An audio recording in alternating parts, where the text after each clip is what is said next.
Soy Gustavo Proal. Llevo dedicado a la comedia y al guión más o menos como veintitantos años. Y pues fui de los primeros en llegar a la escena de stand-up en México. Básicamente, hace ya 17 años. También trabajo en guión y ya, pues básicamente es eso. Creo que se puede. Me parece también que la cancelación es un fenómeno un tanto extraño porque no termina de definirse qué es y qué no es cancelable. Me parece que hay aspectos positivos de la cancelación. Lo primero que se debe hacer es aclarar que cancelación no es lo mismo que censura. Son dos cosas muy diferentes. La censura tiene que ver con una imposición de poder muy distinta a la cancelación, pero que también la cancelación tiene repercusiones reales y fuertes. Pienso en gente como Ricky Gervais, pienso en gente como Dave Chappelle, que son comediantes extraordinarios que han podido estar por encima de la cancelación. Y en ambos casos, me parece que lo que dicta es la calidad y la claridad del discurso. Me parece que ahora lo que está pasando es que hay mucha gente muy irresponsable de su discurso. Y, y si luego por lo mismo eres cancelado, pues allá tú. O sea, sí fue una falta de observación de tu parte, una falta de sutileza. Muchas veces en la comedia lo que se requiere es estrategia. Y en muchos comediantes falta esa estrategia. Eh, entonces, sí se puede. Claro que se puede hacer comedia sin que te cancelen. Y cuando digo que hay aspectos positivos, por ahí de pronto está bueno que algunos comediantes, y digo algunos y no algunas, porque en su mayoría estamos hablando de machos normalizados cisgénero, está bueno que se cuestionen lo que dicen, porque casi nadie se cuestiona su privilegio. Y lo que sí está pasando un poco con la cultura de la cancelación es que de pronto hay gente que sí hace un alto y tiene que hacer un alto, tiene que decir, ¿a poco está mal lo que dije de las viejas? ¿No? Y tiene como que empezar a darse cuenta de lo que sale de su boca. Eso por ese lado está chido, porque implica que la gente va a tener que pensar un poco más lo que está diciendo y desde dónde lo está diciendo. Eso lo veo como un aspecto positivo. Yo creo que se puede hablar de lo que sea, honestamente. Creo que si vas a atacar minorías, si vas a hablar a lo mejor de personas con discapacidad, de personas trans, de la comunidad LGTBQ y más, si vas a hablar de cualquiera de estos aspectos, vas a necesitar una visión estratégica, clara y el entendimiento de que te valga la pena el riesgo. Por ejemplo, yo les suelo decir mucho a mi alumnado, porque doy clases de stand-up, suelo decirles, lo que digas con la boca lo sostienes con los ovarios, hijo. O sea, entonces ten mucho cuidado con lo que dices, porque no te vas a desdecir, no vas a después quitar la mano y decir, ay, es que se ofenden de todo. ¿Se ofenden de todo o más bien tú no pusiste atención ni ofendiste a lo güey? Creo que hay una diferencia entre querer ofender y ofender por ignorancia a que ciertas personas se ofendan por tu material. Y lo dice muy bien Ricky Gervais. Dice, no porque estés ofendido significa que tengas razón. Lo marca muy claro. Dice, y una cosa es que yo construya mi material para ofenderte y otra cosa es que tú decidas elegir comedia específica y digas, voy a tomar esto para ofenderme. Eso es muy distinto. Dice, entonces mi comedia no es para ti, porque no está diseñada para ofender. Pero esto lo dice una persona que le piensa mucho, que construye muy bien su comedia. Entonces, creo que de qué no se puede hablar en el escenario, de lo que no entiendas, de lo que no domines, en muchos sentidos también de lo que no representes. Pero esto de que si no soy de cierta comunidad o de cierta minoría, entonces no puedo hablar de eso, me parece que es un desatino. Creo que más bien si lo hablas desde la ignorancia y si lo expresas desde la falta de estrategia, va a haber consecuencias, porque no estás entendiendo cómo funciona la comedia. Y hay un montón de gente diciendo, no, es que no aguantan el humor negro, no aguantan la comedia. Y lo que yo les digo a la gran mayoría de ellos, no, carnal, es que no sabes escribir. Es que no tienes idea cómo trabajar la comedia. Si tú ves mi show, por ejemplo, en mi show llega un punto en que me metí con todo el mundo. Con todo el mundo. Y ese es uno de mis puntos. Yo jalo parejo. Pero siempre empiezo por mí. al primero a tirarle así durísimo, yo le llamo al stand-up el arte del autobullying. Entonces, el primero al tirarse es a mí, y después a mis cercanos, y después a los machos, y después, ¿no? Y entonces, ya que tiré guamazos a los míos, a los que me representan, de alguna manera el público entiende que soy una persona llevada y que vamos a venir a criticar todo lo criticable. Y no hay grupo en esta humanidad que no tenga un aspecto criticable. Entonces la comedia es crítica, la comedia es observación. Lo que pasa es que hay mucha gente que la usa de manera irresponsable y entonces la comedia se vuelve solamente una ofensa, un ataque, perpetuar un tipo de bullying. Entonces, creo que la gran mayoría que dice no hay temas ya de los que se puede hablar o ya todo es cancelable es gente que no sabe escribir comedia, básicamente, que no sabe tampoco qué está diciendo. Hay una buena parte de la sociedad que se ofende mucho y esto es en buena parte porque las redes sociales han amplificado nuestras voces. Entonces, han hecho que una gran cantidad de gente piensen que su opinión, informada o no, es importante. Entonces, ya se acabó el tiempo de las opiniones con fuerza, con contundencia, con argumentos. Hace poco veía un video justo de un tipo muy listo que decía, ya nadie argumenta, nadie argumenta. O sea, yo quiero esto y esta es mi opinión. No tiene argumentos, pero esta es mi opinión. Entonces, un sector de la sociedad y consecuencias de la red social nos han llevado a pensar que nuestras opiniones de verdad importan. Entonces, o sea, se vuelve una cultura mucho más egocéntrica, mucho más centralizada en sí misma, y entonces claro que tengo que ofenderme, y claro que tengo que mostrar mi ofensa ante lo que estás diciendo y mi indignación, porque X o Twitter, como se llamaba antes, me obliga a escribirlo y que la gente lo sepa. Entonces, algo que me siento pasa con esta gente que se ofende y se ofende y se ofende, es que en realidad piensan que son ellos los importantes en el discurso. Anthony Jeselnik, que es uno de los maestros del humor negro y que lleva la comedia a los límites y luego rompe esos mismos límites, en uno de sus especiales habla sobre que te dicen que muchas veces es una cuestión de tiempo, que si pasa una tragedia tienes que esperar un tiempo para poder hacer un chiste. Y él dice, yo no, yo ese mismo día tuiteo. Si hubo X tragedia, ese mismo día tuiteo. Y luego van a caer los ofendidos. ¿Y saben quiénes no son los ofendidos de esa tragedia? Los que vivieron la tragedia. ¿Sabes por qué? Porque están muy ocupados en la tragedia.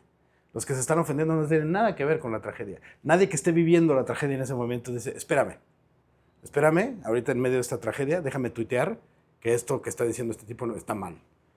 Dice, y aquí lo que quiere probar con ese punto es, se ofenden los hipócritas, se ofenden los interesados en un foco encima, se ofenden los que defienden causas que ni entienden. Que vuelvo.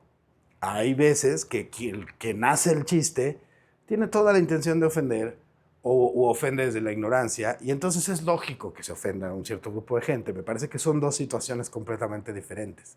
Pero cuando un chiste, porque el humor al final, hay que entender esto, el humor refleja la realidad.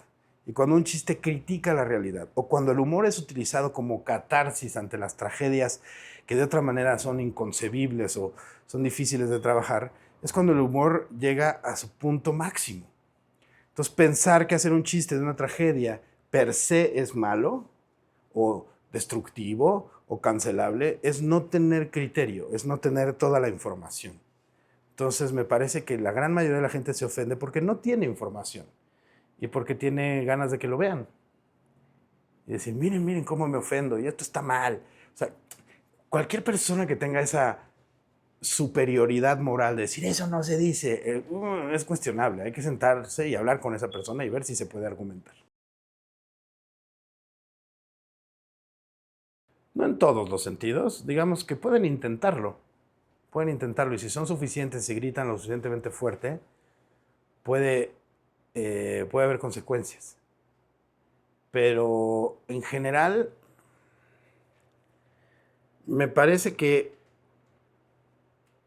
si algo tiene que pasar cuando hay un sector de personas tratando de callar al artista, porque finalmente un buen comediante es un artista, lo que tiene que hacer ese artista es gritar más fuerte. Es, si te consideras artista, nunca vas a permitir la represión. Jamás. Jamás.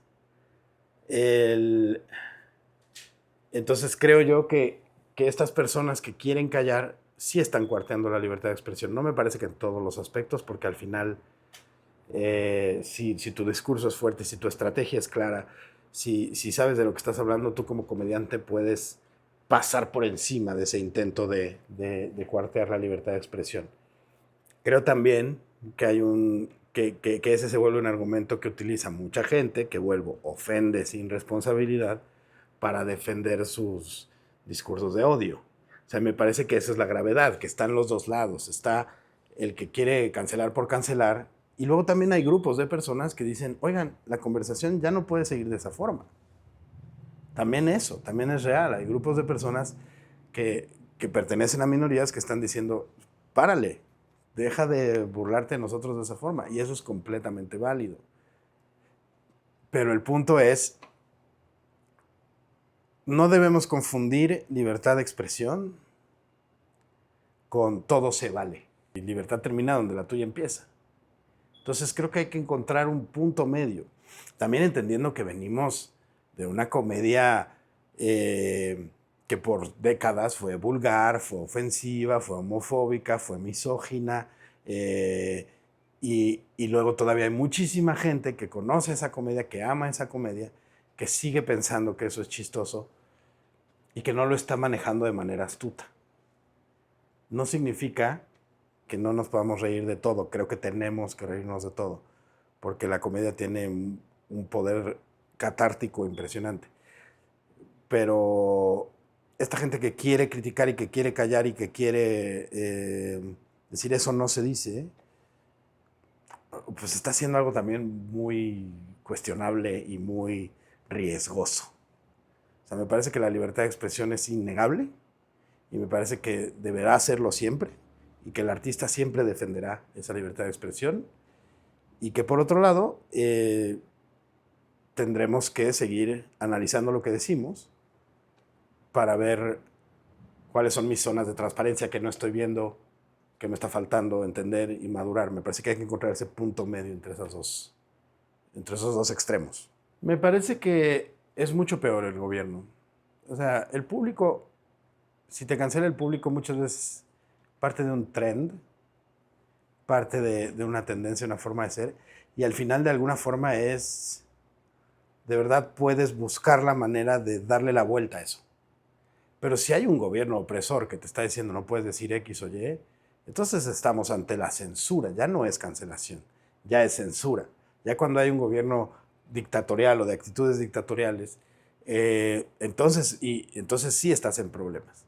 Entonces los problemas son reales porque puede haber consecuencias incluso legales, puede haber, y lo hemos visto, las dictaduras son calcas, una tras otra, vemos cómo se repiten los patrones y ha habido ejemplos fuertes de comediantes que intentaron sobrepasarla, ¿no? Desde Palillo en México, subiéndose a los escenarios de la carpa mexicana, ya con un amparo para que no lo metieran al bote por hablar de los políticos en turno, hasta una anécdota que no me consta, pero que un maestro mío de circo que venía de la Rusia comunista nos contaba esta anécdota. Decía que que hubo un comediante que llegó a su show en la época de la Rusia comunista, que llegó a su show con un bronceado falso y cuando subió al escenario le dijo al público, discúlpenme que vengo bronceado, no estaba en la playa, estaba haciendo la fila para la carne.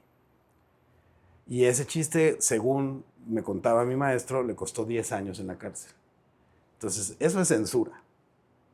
Entonces, cuando es un gobierno el que censura, entonces estamos en problemas. El público tiene sí cierta capacidad de linchamiento, pero la verdad es que la gran mayoría de estos esfuerzos se difuminan.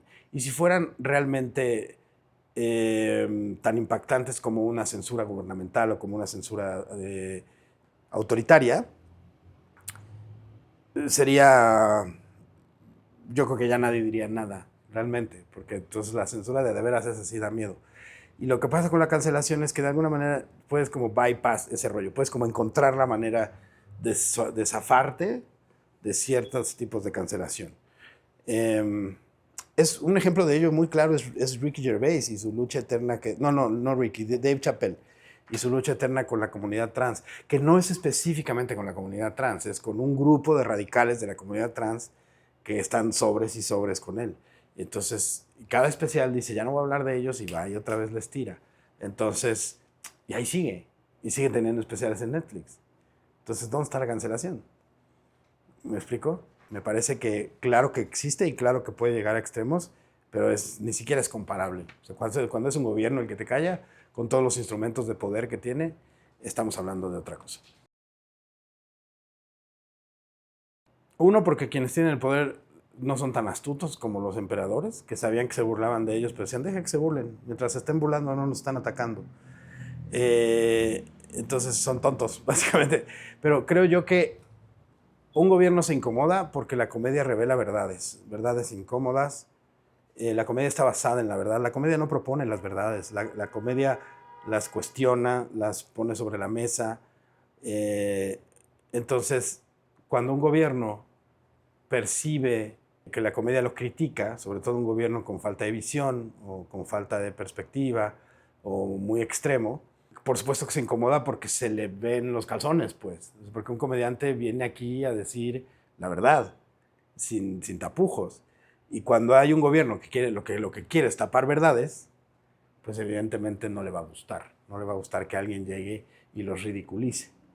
Entonces, México y la política, por ejemplo, siempre, o sea, los comediantes siempre hemos estado sobres, desde los moneros en la época de la Revolución y antes, hasta la carpa mexicana.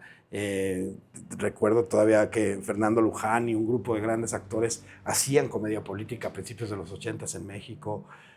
Aquí en México hay pocos comediantes de stand-up, por ejemplo, que se viertan a la política, de alguna manera quizá porque el stand-up es más personal, pero los pocos que lo hacen muy bien también.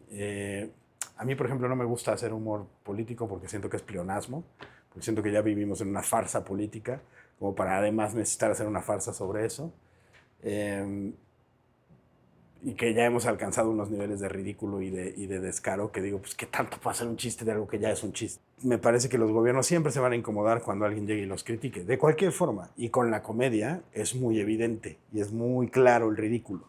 Entonces, pues claro que se van a incomodar y claro que van a quejarse.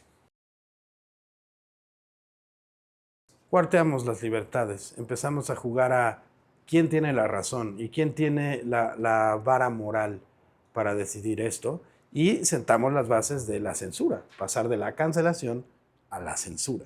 ¿Qué se puede decir y qué no se puede decir? Una extraordinaria guionista y comediante, Raquel Aedo, una mujer trans, dice que algo que es muy interesante que me gusta como lo plantea es, no hay temas prohibidos. El problema no es el tema, el problema es cómo lo tratas. Eh, y te pone el ejemplo. Si los temas están prohibidos, no puedes hablar del holocausto. Bueno, entonces el tema está prohibido, bájame todas las películas del holocausto de Netflix. Si es el tema lo que está prohibido, quítame todos los documentales. Bye. Ya no se habla de eso. ¿Qué estás haciendo ahí? Estás limitando la libertad de expresión y la capacidad de criterio y la capacidad de crítica y la capacidad de observación y de análisis que eso puede conllevar. Entonces, decir es que ya no puedes hablar de esto. ¿Según quién, mamón? O sea, ¿quién eres tú para decirme a mí que yo no puedo hablar de XY? Quizá podemos argumentar que la manera en que lo estoy diciendo puede resultar ofensiva porque está partiendo de la ignorancia o de un discurso de odio. Eso es muy diferente. Pero que tú llegues a decirme a mí que no puedo decir algo, a mí como comediante y como rebelde desde que tenía pañales, si tú llegas y me dices, no puedes decir eso, al siguiente día estoy pegando pósters así en espectaculares con eso en mayúsculas. Porque no me vas a decir que no puedo decir y que puedo decir. Entonces, también es un poco la chamba de los rebeldes, la chamba de los artistas, decirle a la sociedad, no, carnal, tú no decides, tú no decides. Podemos argumentar, podemos plantearnos, podemos madurar nuestros discursos, pero no me puedes decir qué digo y qué no digo. No, por supuesto que no. De hecho, si el arte es correcto, pierde gran parte de su propósito. El arte sirve para inspirar, sirve para conectar, sirve para cuestionar, sirve para convulsionar, para reflejar a la realidad. Y un arte cómodo, pues ya no es arte, ya es artesanía. Y que no está mal, pues hay oficio detrás de eso, pero eso no puede ser considerado arte. El arte siempre ha existido como una forma de expresión de la humanidad, una forma necesaria. La música, el teatro, el canto, estuvieron ahí desde que éramos cazadores recolectores y han venido madurando y trascendiendo con el tiempo, pero al final es una expresión humana y como tal está llena de errores y está llena de experimentación y está llena de provocación y está llena de convulsión. Y no, cualquier arte que no tenga alguno de estos elementos no sé si se puede llamar arte. O sea, siento que si no cuestiona o no toca alguna membrana de la humanidad, ya no es arte. Entonces, un arte correcto, ¿correcto para quién? ¿Correcto según quién? ¿Qué es correcto y qué no es correcto? Ahí surgen demasiadas preguntas muy sospechosas cuando decimos un arte correcto. Creo que el arte nunca será correcto. Y en el instante en que se corrija, dejará de ser arte. Porque creo que si eres artista, si te puedes definir como artista, el miedo a lo mejor te puede detener por momentos, pero eventualmente lo terminas superando. Creo que si un comediante, por ejemplo, cambió todo su discurso por miedo a la cancelación, entonces no tenía discurso. No sabía de lo que hablaba. ¿Me explico? No, es que ya no hablo de eso porque qué miedo. No, tú no tenías idea. Entonces, si tú como comediante llegas y me dices, no, es que ya no digo eso porque esto me hizo darme cuenta que lo que yo estaba diciendo era muy irresponsable y no tenía... bueno, ese es otro patín. Porque es lo que digo que es la parte positiva de esta cultura de cancelación, la posibilidad de cuestionarnos si lo que estamos diciendo está en su lugar. Pero el hecho de que tú te calles porque te da miedo y no en un contexto de un gobierno represor, sino de la cultura de la cancelación, pues me parece que automáticamente ya me cuestiono si eres artista. O sea, si tú dices, no, es que ya no voy a decir nada porque ¿qué tan artista eras? ¿Qué tanto realmente hacías esto con una intención clara, con un objetivo claro, desde un lugar honesto? Entonces siento que si ha habido gente que se ha callado por la cancelación ha sido porque no tenía mucho que decir. Que eso no significa que no haya niveles de cancelación capaces de asustar a alguien, ¿eh? Sí, eso sí me queda muy claro. A mí me pasa que me chupa un huevo, pero también creo que hay gente que de pronto a lo mejor ya tiene más fama, más poder y tal, y que le puede llegar a dar miedo. Pero he visto ejemplos de comediantes famosos que dicen, a mí no me vas a callar. Entonces, sin importar que esté diciendo, que esté gritando la cultura de la cancelación, dicen, no, y siguen. Entonces, por eso tu pregunta me lleva a ese cuestionamiento de si se cayó por miedo, realmente qué tan artista era. O sea, como que siento que un artista requiere valentía. Y eso a veces implica, y muchas veces implica ir a contracorriente. Es lo que hemos hecho los artistas desde que empezó el arte, ir contracorriente.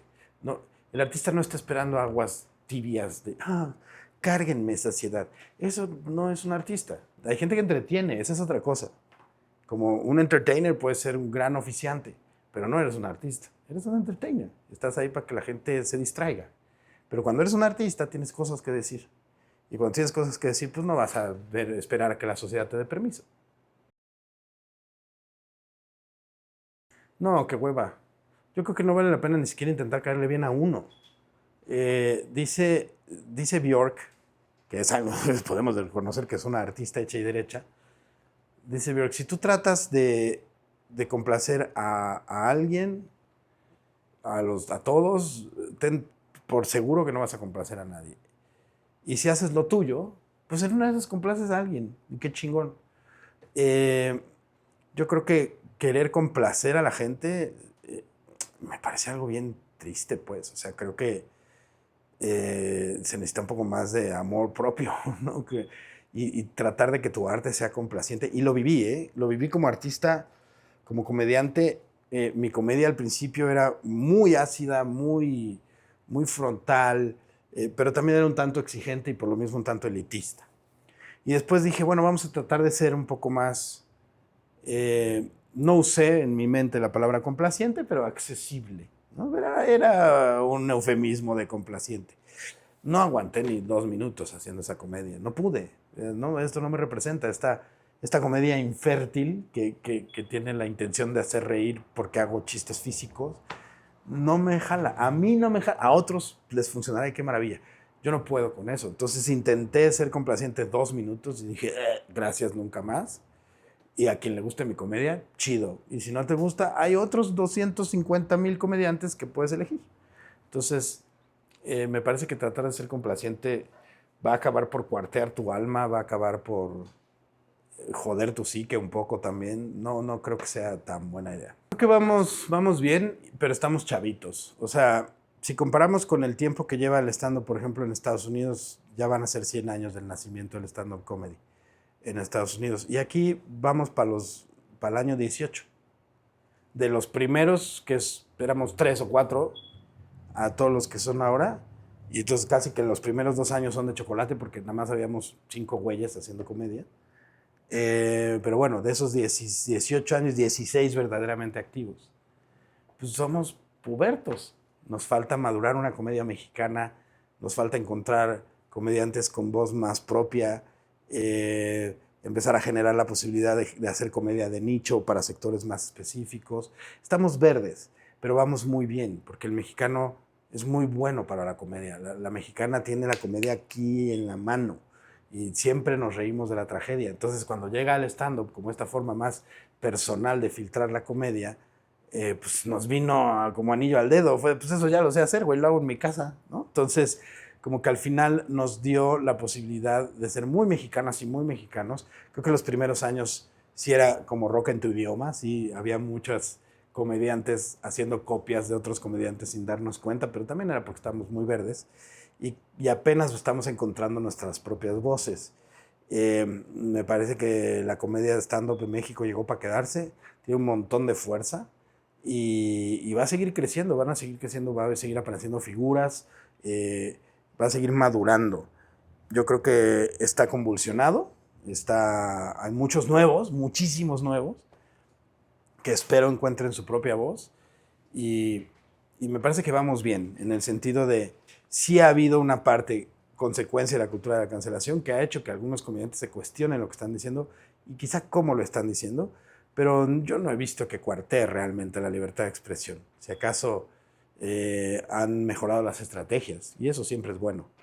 Entonces va bien, pues, o sea, y nada, un stand-up mexicano implica un stand-up que represente a México y México son muchas aristas. México son muchos tipos de personas y eso sí se está viendo. Entonces, tenemos lo mismo al whitexican echando sus chistes que al de barrio, que a la morra feminista, que al vato godín. Entonces es muy amplio y así tiene que ser el stand-up. El stand-up representa a cada persona. Entonces me parece que vamos bien y tengo curiosidad de ver dónde vamos a estar en unos 10 años. Vamos a ver si ya empiezan a surgir esas figuras verdaderamente icónicas. Porque ahorita hay famosos, pero todavía no hay íconos. El coraje de pensar implica entender que a veces vas a ser ofensivo. Entonces, si tienes coraje para pensar, lo vas a pensar y lo vas a analizar. Y vas a decidir si te vale la pena o no el riesgo, si tus discursos valen o no la pena, ofendan a quien ofendan. Me parece que si te da miedo ofender, vuelvo, tiene mucho que ver con... Entonces no tienes mucho que decir, güey. O sea, si estás diciendo, ay, es que ¿quién se va a ofender? No tienes mucho que decir, no tienes mucho que decir. Porque cuando tienes algo que decir, y de verdad tienes algo que decir, te vale quién se ofenda. Te vale de a de veras. Y luego, curiosamente, no se ofenden. Te digo por experiencia. Alguna vez alguien llegó conmigo, como para que te des una idea. Yo tiendo mucho a tirarle chistes a la religión. No necesariamente a la fe, yo no tengo nada contra la fe, pero a la religión. Y en alguna ocasión, alguien del público llegó y me dijo, ¿por qué? ¿Qué huevos de meterte con la religión y la fe de la gente? A ver, ¿por qué no te metes con lo más sagrado para ti? Lo más sagrado para mí son mis hijos. Y cuando dijo eso, a la semana estaba haciendo chistes de mis hijos. Dije, así mi rey, ahí vamos. O sea, ¿tú neta crees que para mí hay algo que diga, ay, no, porque eso me... Güey, para mí la única religión es la risa, carnal. Entonces, yo la defiendo a capa y espada. Y si eso implica meter a mis hijos a mi show, lo voy a hacer. Y la gente llega y me dice, ¿no te preocupa que un día lo vean? Y espero poder criarlos con la suficiente criterio y con la suficiente capacidad de análisis para que entiendan de dónde parte ese chiste. ¿Y por qué me atrevo a decir que mi hija es culera y materialista? Y apenas tiene 7 años. Porque él llegó conmigo y me dijo, o sea, mi hermano no quiere jugar a ser mi sirviente. Y yo, pues no. Pero es real. Un día mi hija, de entonces 6 años, llegó y me dijo, papá, mi hermano no quiere jugar a ser mi sirviente, quejándose amargamente. Y en una Navidad recibió 3 regalos de los Reyes y dijo, ¿eso es todo? Entonces, pues, tengo una hija que nació en la Ibero. Ok, chingón. Me voy a reír de eso y me voy a reír de lo que me tenga que reír. Entonces, jamás estoy pensando si se van a ofender o no. ¿Me explico? Nunca lo estoy pensando. Ni si se van a ofender ellos, ni si se va a ofender mi mujer, ni nada. Si acaso cuando voy a usar algún aspecto de la vida de mi mujer que sienta que puede ser que ella se saque de onda, se lo pregunto. Pero casi nunca. ¿Por qué? Porque tengo muy claro lo que quiero decir y por qué lo quiero decir. Entonces nunca me cuestiono si se ofende o no. Ahora, esto no aplica para gente que está empezando. Me parece que el miedo a la cancelación, y se lo digo a las nuevas generaciones, a quienes estén entrando a la comedia o cualquier forma de expresión, cada vez que te preguntes si algo va a ofender o no, ten la certeza de que va a ofender. Entonces, más bien cuestiónate si vale la pena o no decirlo. Y si te vale la pena a ti. No permitas que el miedo cuartee tu creatividad. Más bien, haz que ese miedo te ayude a cuestionarte tu discurso y ver si quieres cambiar la estrategia o si vas bien por ahí o si te conviene modificar algo o sientes que tiene que ir puramente, ¿no? Más bien que el miedo a esa cancelación sea un cuestionamiento estratégico, pero nunca te frenes por eso. La libre expresión es una de esas tantas libertades que desafortunadamente no está dada por sentada. Hay libertades que si te descuidas tantito y empiezas a permitir que de a cuentagotas te censuren y te empiecen a limitar y te empiecen a decir que sí puedes decir y que no puedes decir, es una libertad que se pierde así. Que si tú no te cuidas, entonces permites un entorno que calle tu voz. Siempre seré defensor de la voz, siempre seré defensor de hablar en voz alta. Y además yo vengo de un bagaje de cabaret mexicano de protesta. Entonces alguna vez hicimos una obra de teatro protestando sobre todo lo que sucedió en Pasta de Conchos y toda la tapadera del gobierno y nos persiguieron con armas, nos pararon, nos amedrentaron. Y viví en carne propia lo que es que alguien tenga miedo de que hables. Y era una obra de teatro divertida, cagada, que hablaba del tema.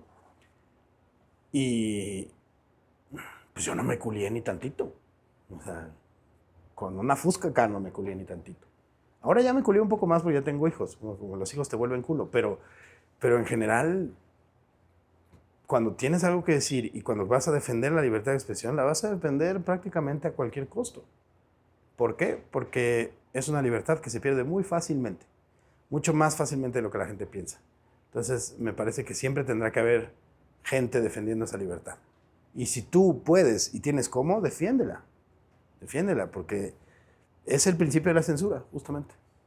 Que la gente tenga esta creencia o esta idea autoritaria de que puede decirte qué decir y qué no. Entonces, siempre la voy a defender, siempre. Siempre he sido, pues desde morro, o sea, desde que me decían cállate, yo preguntaba por qué. O sea, desde que podía un adulto voltearme la cara con un golpe, porque soy niño de los 80s, desde entonces no me he callado. Entonces, pues menos me voy a callar ahorita.